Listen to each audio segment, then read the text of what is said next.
Every team, every topic, everywhere. This is Believe.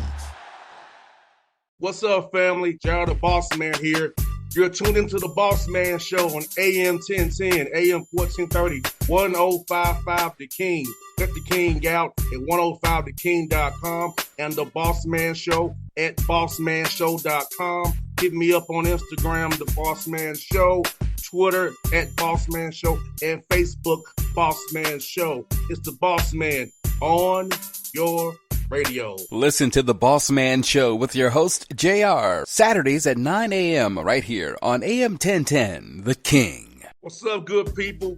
BetOnline is your number one source for all your betting needs. The latest odds, lines, and matchup reports for baseball, boxing, golf, and more. BetOnline continues to be the fastest and easiest way to place your wagers, including live betting and your favorite casino and card games available to play right from your phone. Head to the website or use your mobile device to sign up today and get in on the action. Remember to use your promo code BELIEVE, B-L-E-A-V, for your 50% welcome bonus on your first deposit. BetOnline, where the game starts. BS3 Network, changing the way you watch TV. Yes, BS3 Network, changing the way you watch TV, covering content and hot topics from A to Z, sports, music, society and culture, movie reviews, you name it, we have it. Check it out on bs3network.com or check us out on Roku, BS3 TV on Roku, as well as check out your favorite podcast on all podcast platforms or Spreaker.com/BS3 Network. You are now tuned to BS3 Network.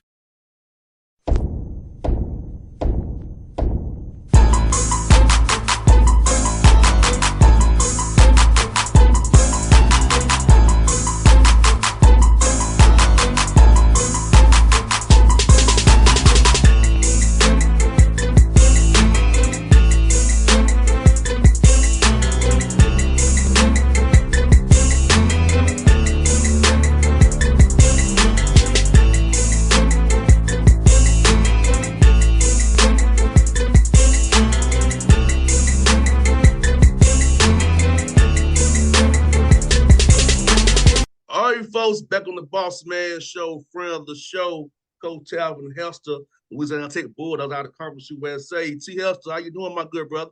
Man, I'm doing good. And you? I'm great, man. Got to have you on the show, man. See, you've been doing your thing, getting these wins, my good, putting them one and going 1-0 these last few weeks here, my good guy. That's the goal, man. 1-0 and keep it going and keep the guys focused. We got a good group. We got an older group this year. And we got some players out there. I told the community they'd be excited to see, and we're just playing well at this moment. And T. Hester, man, I'm going to ask you this, man, for you. What's been the biggest growth in your program year one to year two, especially with the NIL stuff out here, the transfer portal, trying to build something solid in this new environment we have in college sports right now?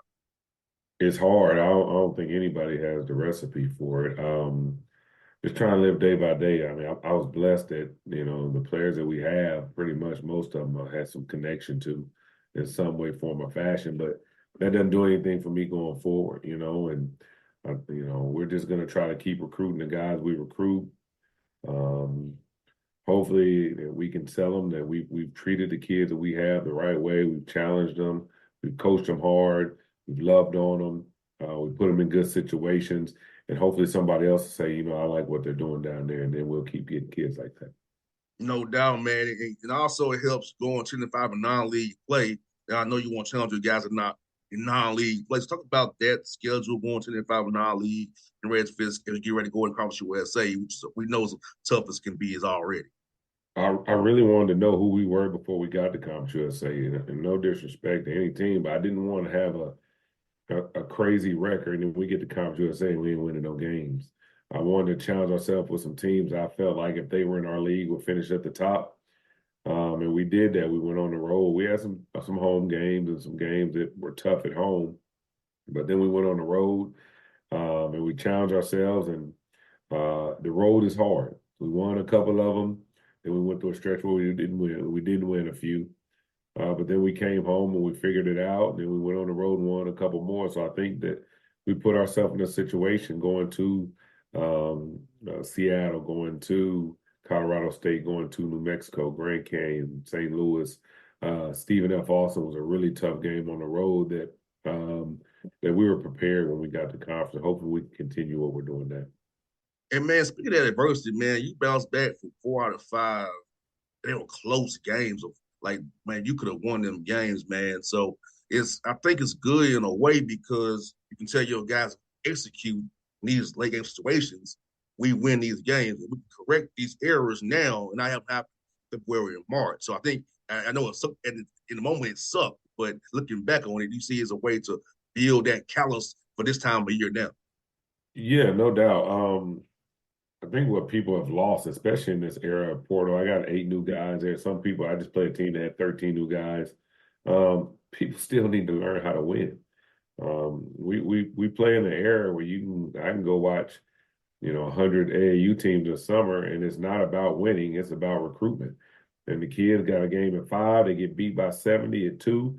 They got a game at 5, they get beat by 60 at 5. They got a game at 8, and nobody's learning how to win. And so then you have some kids that have been at places where their statistics have been great, but they haven't won. And so what we try to do is teach people how to win together. And it took a while, but I felt like this team's attitude, this mentality was right. They didn't hang their head.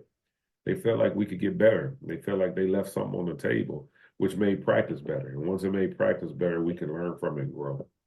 No doubt, see, Hester. And talk about practicing with film as well. I feel like film is something very important. I know a lot of guys, I like film, I like analytics too. So about trying to marry those two things with analytics and looking at it on the film as well and trying to marry it to when you're on the court as well. So remember we talked about it in our scout. So taking the scout to the game court.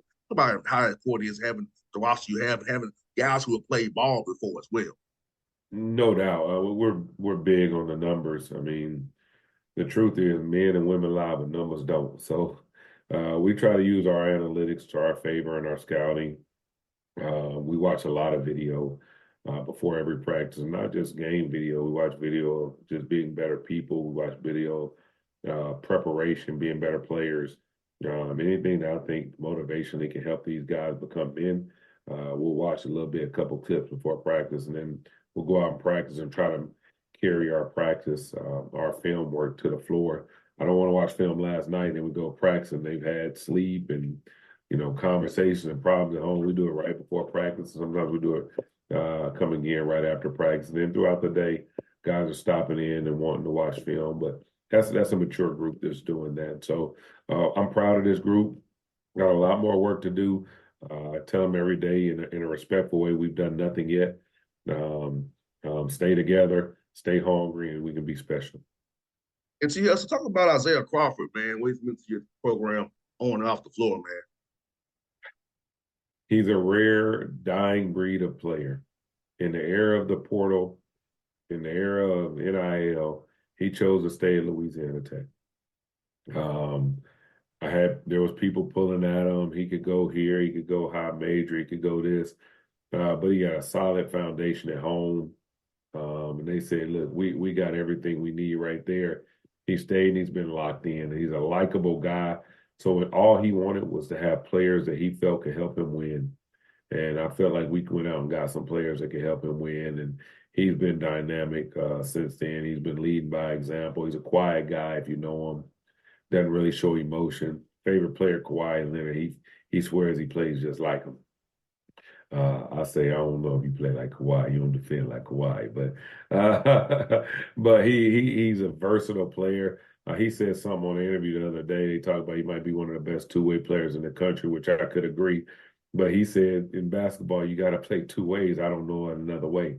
It ain't, you don't get to go down and play offense and not play D. And so that's his mentality, and we benefited from having him. No doubt, man. And like you said, for a young man at his age, you understand that you got to play the other end of the floor, man. It's so important because you and I both know defense travels. And if you can, because every Sunday there's going to be a few nights a year where that ball ain't going in the hole.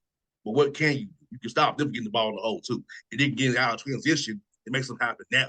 Or getting down here when the jump shot is not falling. So them to realize that already, man. Testament to that young. No doubt. Well, that was our struggle on the road. We tried to go win games offensively sometimes on the road, and I think we got up to being on Ken Palm, a top 20 defense in the country. And then we dropped. But then we got it back down. Conference play started. We've been really good after our first conference game. Holding team's field goal percentage down. We were absolutely awful against New Mexico State in the first half offensively.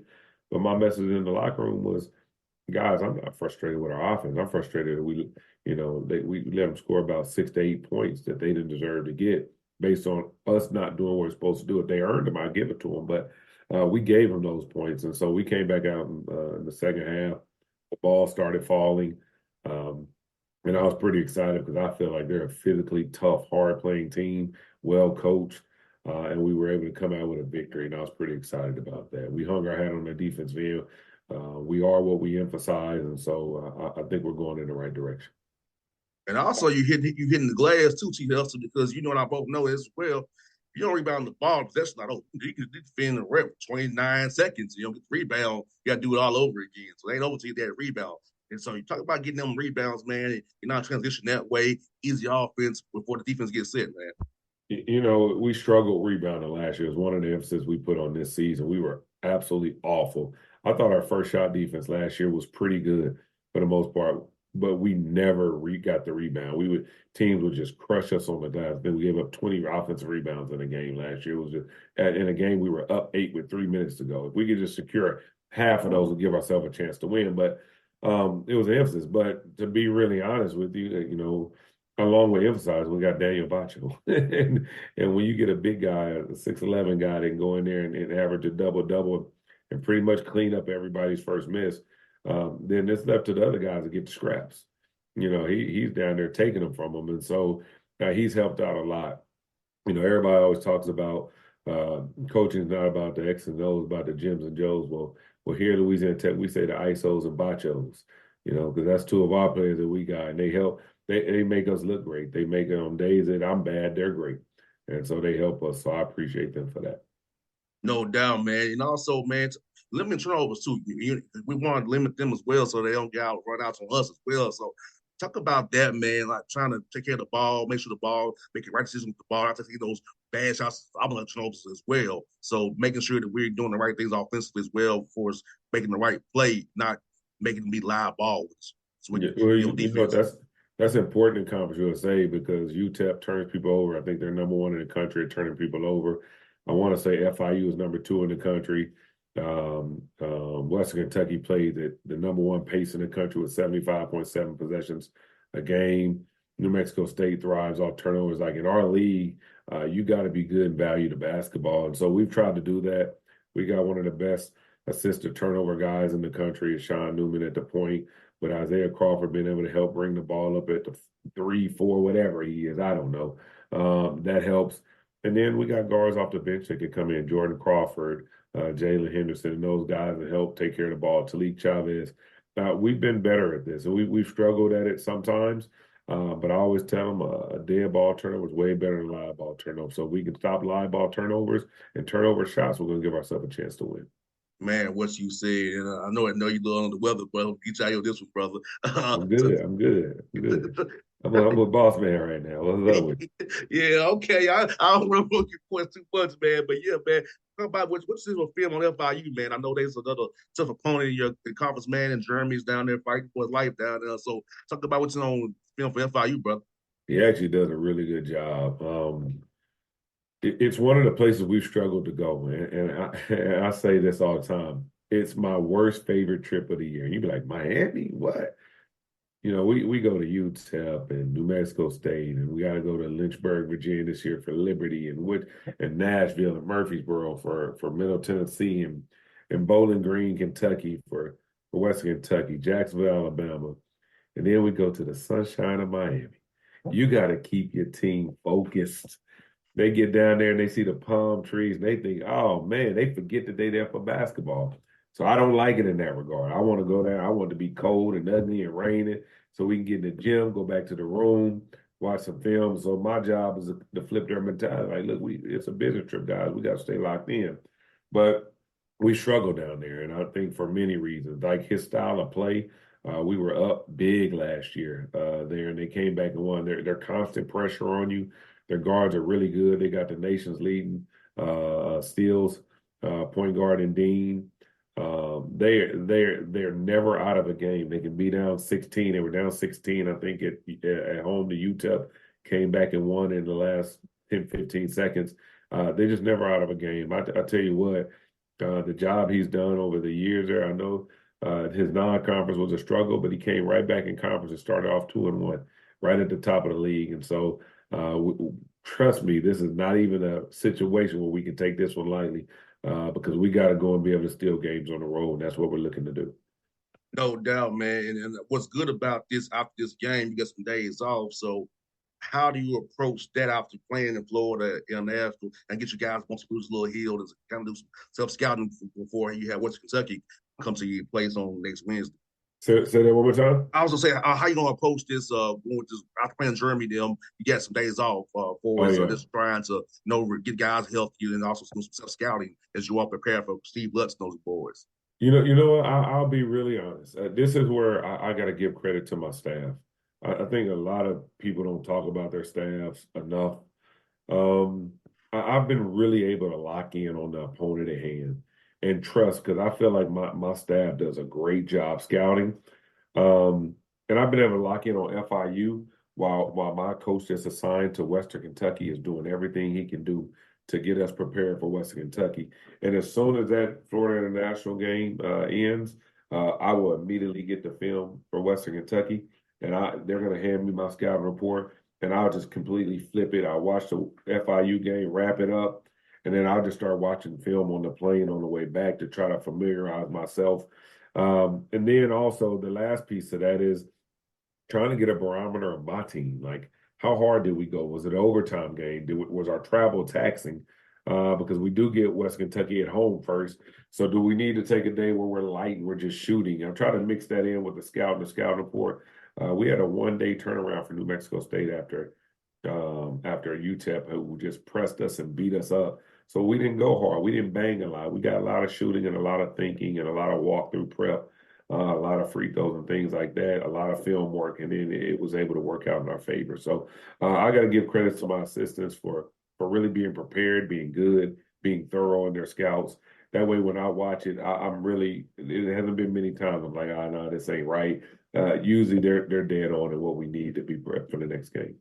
No doubt, man. Shout out to Coaches doing big things because those dudes really make a difference. I don't get the headlines you do, but like you say, man, everybody on support staff, assistant coach staff on front of the bench, man, they are so important to how these programs run, fans. I'll tell y'all the truth. No doubt. There's great assistants out there. I was one for 20 years. I would hope somebody would say I was getting them prepared, but there's great assistants out there. They do a great job. They're thorough.